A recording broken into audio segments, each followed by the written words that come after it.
அது ஒரு அழகான சின்ன கிராமம். அந்த கிராமத்துல சிங்கையா அப்படிங்கிற ஒரு ஆள் இருந்தான். சிங்கையாவுக்கு நல்ல மனசு. அவன்கிட்ட இருக்கிறதுலயே மத்தவங்களுக்கு அவன் உதவி செஞ்சுக்கிட்டு இருப்பான். இப்படி இருக்கும்போது அந்த வருஷம் விளைச்சல்ல சிங்கையாவுக்கு நல்ல லாபம் கிடைச்சிருந்துச்சு. அந்த பணத்தை பார்த்து அவனுடைய மனைவி காந்தமோட முகம் பௌர்ணமி நிலா மாதிரி பளிச்சுன்னு இருந்துச்சு. என்னங்க, இந்த வருஷம் விளைச்சல் இவ்வளவு நல்லா வரும்னு நான் கனவுல கூட நினைச்சு பார்க்கல.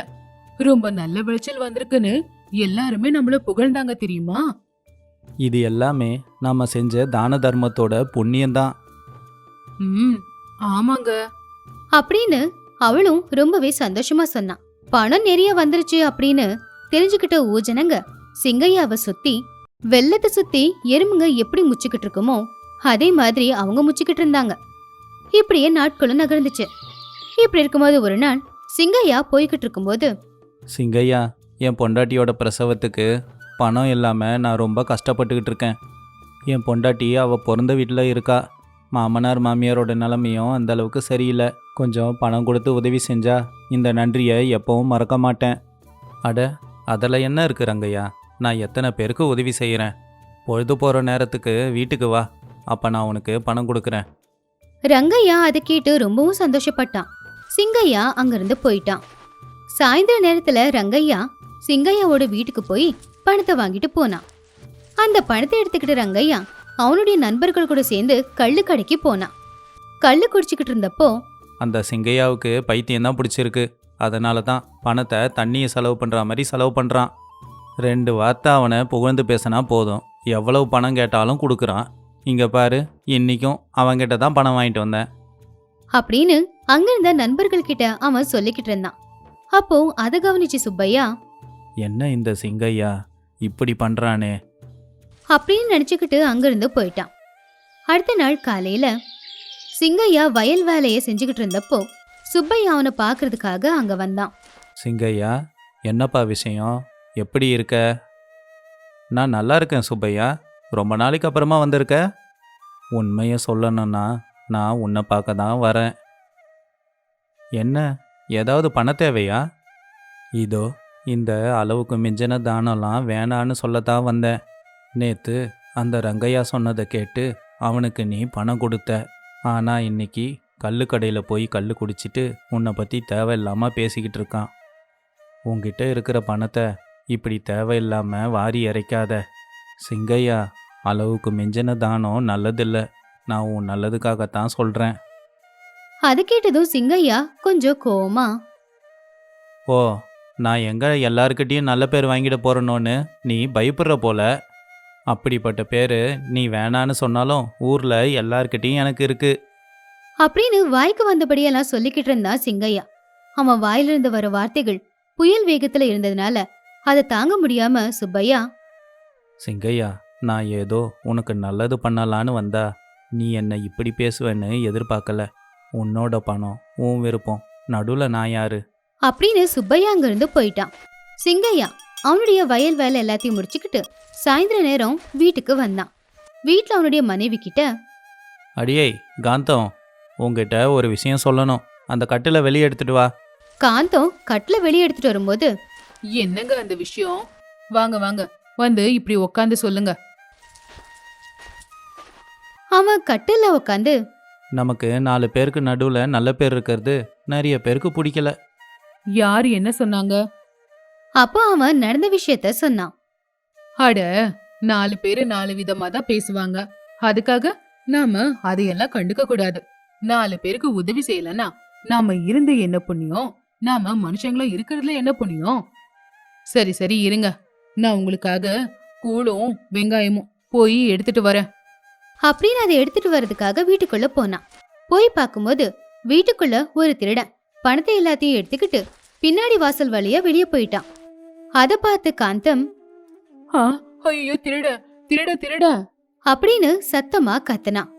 அதை கேட்டதும் சிங்கையாவும் திருட திருட அப்படின்னு அவனும் உள்ளே போனான். திருடனை துரத்திக்கிட்டு போனான். ஆனா எந்த புண்ணியமும் இல்ல. திருடன் புயல் வேகத்துல ஒரு நொடியில கண்ணை விட்டு மறைஞ்சிட்டான். பாவம் சிங்கையா கவலையா வீட்டுக்கு வந்தான். என்னங்க, திருட கிடைக்கலையா? இல்லன்னு அவன் தலையாட்டினான். வீட்ல இருக்கிற பணம் எல்லாம் போனதுனால காந்தம் அதை நினைச்சு ரொம்பவே சத்தமா கத்துனான். ஆனா அத பார்த்து ஊஜனங்க எல்லாரும் அவங்கவுங்க பாட்டுக்கு போய்கிட்டு இருந்தாங்க. இப்படி 2-3 நாள் நல்லாதான் இருந்துச்சு.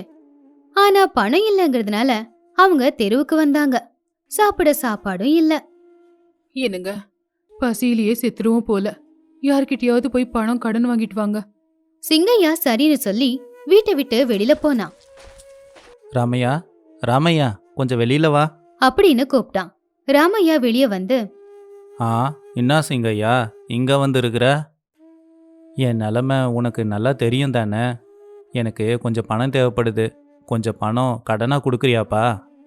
என் நிலமையும் அப்படிதான்ப்பா இருக்கு. நான் என்ன பண்ண முடியும்? என்னால் இப்போ எதுவும் பண்ண முடியாது. அப்படின்னு முகத்துல அடிச்சாப்புல சொல்லி போயிட்டான். சிங்கையா ஒரு பொம்பளை கிட்ட போனான். மா, சாந்தம்மா, சாந்தம்மா, கொஞ்சம் வாமா. அப்படின்னு கூப்பிட்டான். அவங்க வெளியே வந்து, என்னண்ண இங்க வந்திருக்கீங்க? அவன் விஷயத்த சொல்லி கொஞ்சம் உதவி கேட்டான். என்கிட்டதான் பணம் இருக்குன்னு காட்டிக்கிறதுக்காக தான தர்மம் எல்லாம் பண்ணீங்க. ஆனா எவனோ ஒருத்தன் காத்திருந்து அந்த பணத்தை எல்லாத்தையும் கொள்ளடிச்சிட்டு போயிட்டான். இதுக்குதான் சும்மா பெருமைக்காக எருமை மேய்க்க கூடாதுன்னு சொல்றது. ஏன் சாந்தம்மா இப்படி பேசுற? உனக்கு பணம் வேணும்னு எத்தனை தடவை என்கிட்ட வந்து கேட்டிருப்ப. இப்போ இப்படி பேசுறியே? ஆ, எத்தனை தடவை அப்படி வந்து கேட்டுட்டேன். சும்மா ஏதாவது சொல்லிட்டு இருக்காத, போயா போ அப்படின்னு சொல்லிட்டாங்க. அதே மாதிரி இன்னும் 2-3 பேரும் பண உதவி செய்யலனாலும் வாய்க்கு வந்தபடி எல்லாம் திட்டினாங்க. அப்போ விஷயம் தெரிஞ்சுக்கிட்ட சுப்பையா சிங்கையாவை பார்க்க வந்தான். இந்தா சிங்கையா, இந்த பணத்தை வச்சுக்கோ.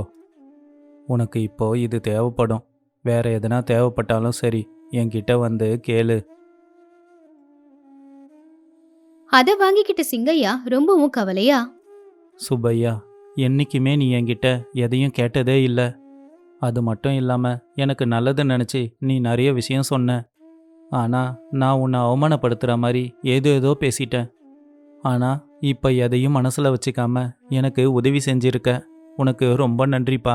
என்கிட்ட உதவி வாங்கிக்கிட்டவங்க யாரும் எனக்கு உதவி செய்யலை. நான் உதவி செஞ்சவங்க கூட என்னை ஏதேதோ சொல்லிட்டாங்க. இந்த நன்றியை நான் மறக்க மாட்டேன். அப்படின்னு அவன் கைய பிடிச்சு மன்னிப்பு கேட்டான். சிங்கையா, என்னப்பா இது? அப்படின்னு, இங்க பாரு சிங்கையா, நம்ம தான தர்மம் பண்ணுறதுல எந்த தப்பும் இல்லை. ஆனால் நாம் உதவி செஞ்சாலும் அதுக்கான தேவை இருக்கிறவங்களுக்கு செய்யணும்.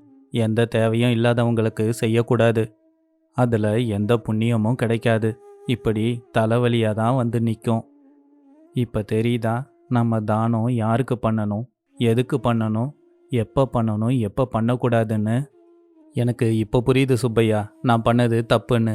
இனிமே என் வாழ்க்கையில் இந்த மாதிரி தப்பை பண்ணவே மாட்டேன் அப்படின்னு சொன்னான். கொஞ்ச நாளைக்கு அப்புறம் சுப்பையா செஞ்ச உதவியால மறுபடியும் அந்த குடும்பம் சந்தோஷமா இருந்துச்சு. இந்த தடவை பணத்தை சிக்கனமா செலவு பண்ணி சந்தோஷமா வாழ்ந்துகிட்டு இருந்தாங்க.